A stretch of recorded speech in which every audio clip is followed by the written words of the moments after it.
Hi everyone. Today we're going to talk with the topic share-based payments, and the criticality of this topic lies in understanding the treatment, or the accounting perspective of this particular area, wherein we look at if, for example, I'm entering into a business transaction, and instead of making a payment in cash or in some monetary terms, I'm using the share prices of the company that I'm a part of. So if I say that, what is the share-based payments? Let's try to take some examples up front, and then we'll see to it that what is the definition of a share-based payment and how do we connect to that particular point. Let us say that if a company X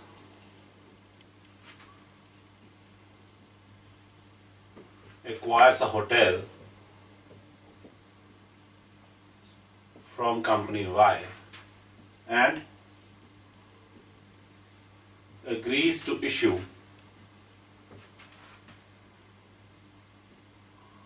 100,000 shares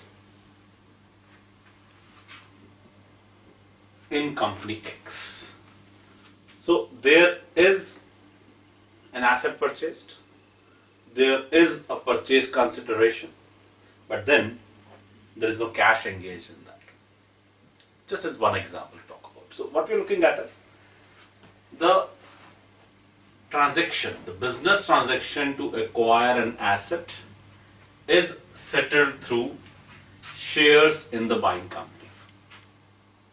Are you okay with that? So, in a way, what you're saying is that the payment is based upon the shares in this particular company, which is doing this particular transaction. So, what we're looking at as an example is you might be buying an asset or some goods or some services, and the consideration of that is settled in terms of the shares in the company. That is one example of a share-based payment. Let's try to see some other examples as well. Let us say that in the same case, company X acquires a hotel from company Y and agrees to pay. Now this is a bit different from the issuance of shares. We're saying agrees to pay cash equivalent of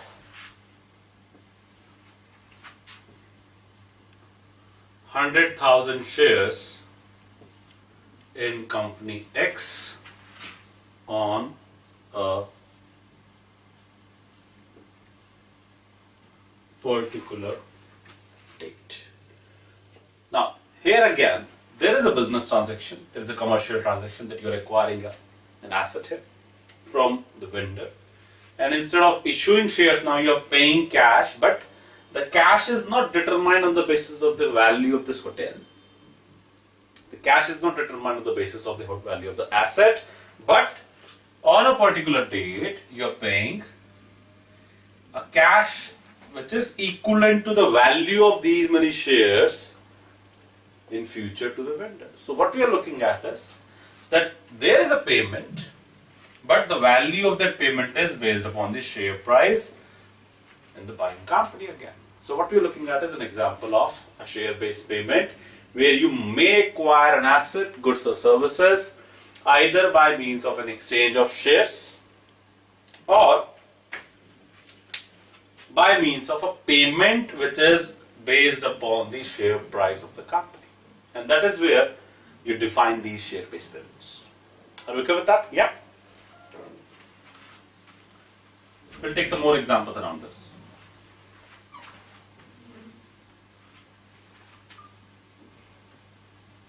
Let us say that company X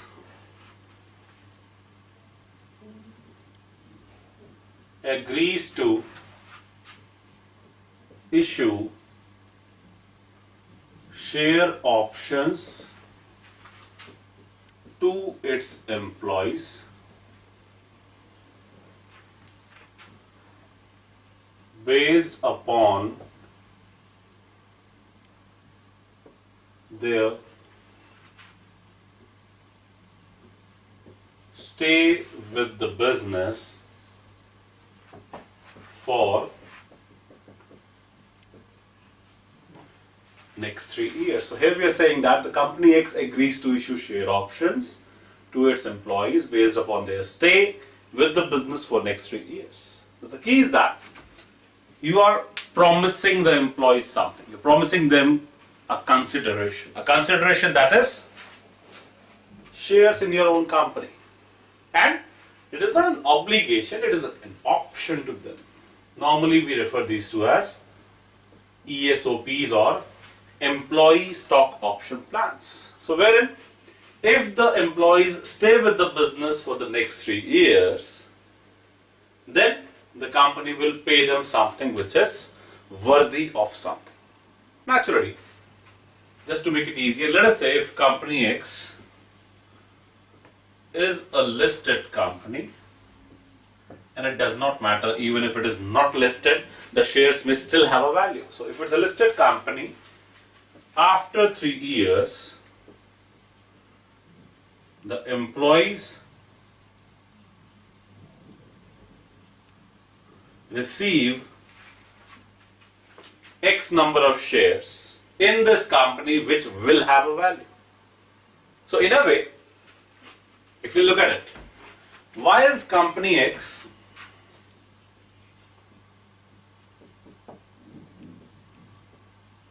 paying or issuing shares to such employees? We are simply saying that the shares are being issued in lieu of their services. The services are being rendered by the employees to the company, and in lieu of that, instead of paying a cash salary or a bonus or something else, they are issuing them the shares. Are we okay with that? In a way, what we are saying here is the company receives benefits of the service and in return pays or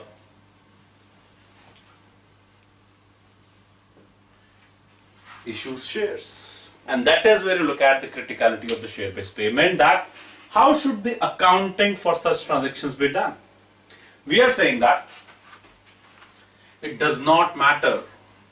It does not matter at all whether you buy some goods, assets or services, and instead of paying cash or cash equivalent, you are making a share-based payment. That is, the accounting for such transactions would remain the same. So if I say that company X buys a hotel worth, let's say, $10 million and pays cash, the accounting is done as debit hotel, credit cash, $10 million. We're fine with that, right? That's a basic accounting entry. But then let us say that company X buys a hotel worth $10 million and issues shares. Again, the entry is just going to be the same. That is, the asset would be shown at its market value of $10 million, and instead of this cash, we would have equity and premium both, depending upon the face value of the shares. Are you okay with that? Yeah. And let us say another instance, that is, if the company says that it is buying a hotel worth $10 million and agrees to issue 100,000 shares equivalent of, or not exactly the issue, but agrees to pay 100,000 shares equivalent cash in 3 months' time. Here, we are not saying that the cash is paid immediately. There could be a very valid reason that the company X doesn't have the money available at its disposal, and it really wants to buy this hotel for strategic purposes. But then, since it doesn't have cash, and the owner of the hotel may only be looking at the cash, not something in form of shares. So what company X has committed that it will buy the hotel and will pay cash equivalent to 100,000 shares in 3 months' time. So likely that company X has some money available, some free cash flows in the future, wherein it would be able to pay cash to the vendor or the owner of the hotel in 3 months' time. So let us say that after 3 months, 1 share in company X is equal to $12, which actually means, sorry, let's say 120 for the sake of it, because we're looking at 10 million worth and there are 100,000 shares, right? Now the key is that if I look at 1 share in company X, 100,000 shares will be 12 million. Are you fine with that? Yeah. So when we have this, we are saying that at the time of the accounting part of it, at the time of buying the hotel, the accounting entry is debit hotel, and that is still $10 million, because that is what is the fair value of the asset at the time of acquisition, right? So when I have this debit hotel $10 million, credit liability, you are not issuing shares to that particular owner of the hotel, you are rather committing to make some payment, and that is where we say today you might see it worth $10 million, but then in reality you are paying 12. So at the time of payment, upon payment,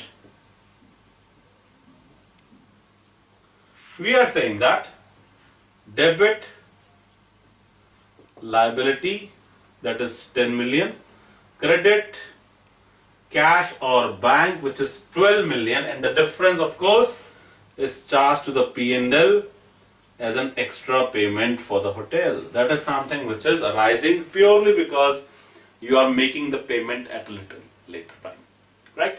So there is a time when you acquired the asset is still shown at $10 million, and there's a time when you're making the payment. Since you're paying extra, this extra will be charged as an expense. Had the worth of this payment been, let's say, 6 million, the hotel's value does not change irrespective of how much do you pay, and that is where you look at that you continue to show this hotel at 10 million, subject to, of course, depreciation over a period of time. Are you fine with that? So the very criteria of this accounting standard share-based payment is to ensure that the goods, assets or services that are used by an entity or acquired by an entity, they are being stated in the financial statements at their fair value. This particular accounting standard attempts to achieve a consistency for the accounting of the assets, goods or services, considering the fact that there could be different means of payments. There could be different ways in which the consideration may be payable by one entity to another. So what we are looking at is a share-based payment is a transaction that is settled in form of equity shares in the entity, or in form of cash based upon the share price of the entity. So what we are saying here is an entity which is looking at making a payment, which is a share-based payment that can be done in form of issuance of shares or shares equivalent, or it could be on the basis of a payment made in cash, but the price is determined on the basis of the share price. The total amount of cash, the consideration will be determined on the basis of share price in the entity, and that is where you need to obviously account for these transactions that ways, right? Now, one thing that we want to take care of is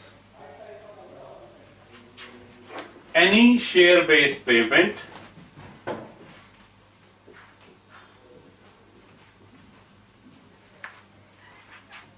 made in form of shares, options, warrants. These are referred to as equity settled share-based payments. So naturally you are issuing equity or something equivalent to equity. That is where this is referred to as equity settled share-based payments. Likewise, any share-based payments made in cash, that is, we are always saying based upon the share price. These are referred to as cash settled share-based payments. So what we are trying to understand here is first that an entity may make a share-based payment, and that we have tried to kind of understand the meaning of that. That is, either you are issuing shares or options or warrants to the other party, or you are making a cash payment which is derived on the basis of the share prices, and accordingly these transactions may be either equity settled share-based payments or these may be cash settled share-based payments. Are you fine with that? Yeah. Let's try to take another step on this. Or maybe what we can do is we can try to just create a small flow chart and see to it what is the connectivity that we have got here so far. So we have share-based payment, which could be an equity settled share-based payment, or a share-based payment that is a cash settled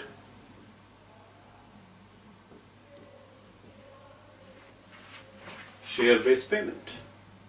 Are you fine with that? Now within these two criterion, we would have transactions with other than employees. So this particular accounting standard expects us to look at individually these two criteria. That is, there could be some transactions with people who are not employees, that is the outsiders, vendors for example, and then we're looking at transactions with employees. Is it fine? So for example, if I say that I acquired a hotel and issued shares. Now naturally, this is not a transaction with an employee. There is some transaction with somebody. Even if an employee owns a hotel, that I'm not buying that hotel from that employee in the capacity of his as an employee. I'm buying that hotel from him in the capacity as a separate outsider or a vendor. So what we're looking at is an outside vendor. If I'm looking at this transaction, that could be a typical example of an equity settled share-based payment where you are issuing shares to acquire an asset or goods or services. Are you fine with that? Transactions with employees may mean I'm offering them stock option plans or employee stock option plans. Are we okay with that? That's a typical example of a share-based payment which is equity settled. Likewise, we are saying in case of cash settled share-based payments also, transactions with other than employees. So you are saying that buying a hotel in cash, price based upon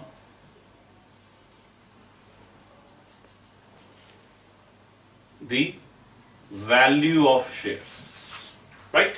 So we're saying that transactions with other than employees, you're buying the same hotel, but instead of issuing shares, now you are obviously making a cash payment. In case of the second category, cash settled share-based payments, we are saying transactions with employees. So you might want to enter into a transaction with an employee, which could again be a cash settled share-based payment. Something referred to as SARs, or more commonly called as share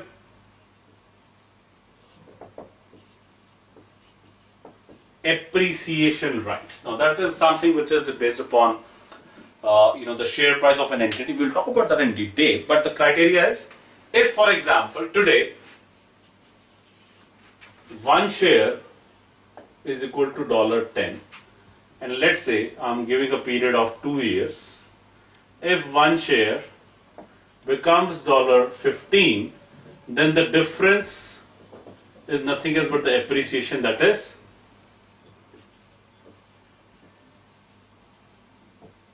paid to the employees. So we'll talk about that in detail when we discuss the transactions with the employees, but the key is that if I look at my share-based payments, primarily I'm saying that it could either be an equity settled or cash settled, and in either of the categories there could be transactions with people other than employees and transactions with employees. So it's the case of cash settled share-based payments as well. Are you okay with that so far? Yeah, great. The very idea of this particular accounting standard to bifurcate these two categories is to ensure that the accounting treatment is not affected, is not really confused by the people or the users. What we are saying here is, today we are focusing upon all the transactions with other than employees here. So what we're saying here precisely is that in case of transactions with other than employees, any goods or services or assets are essentially measured at their fair value on the date of receipt.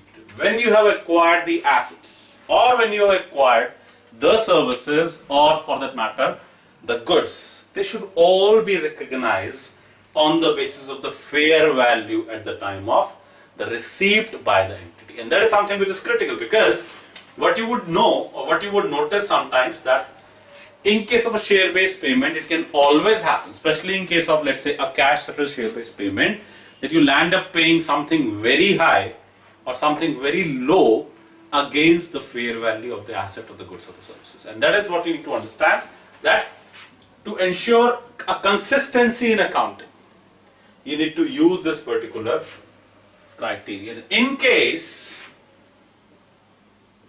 the fair value is or cannot be determined, then we use the fair value of equity that is being offered when these goods or services or assets are being acquired by the entity. We'll use some examples later to see in terms of how does it actually work, but precisely The focus of the accounting standard is to identify the fair value of those goods, assets, or services at the time of their receipt. Are you fine with that? Yeah. Thank you very much.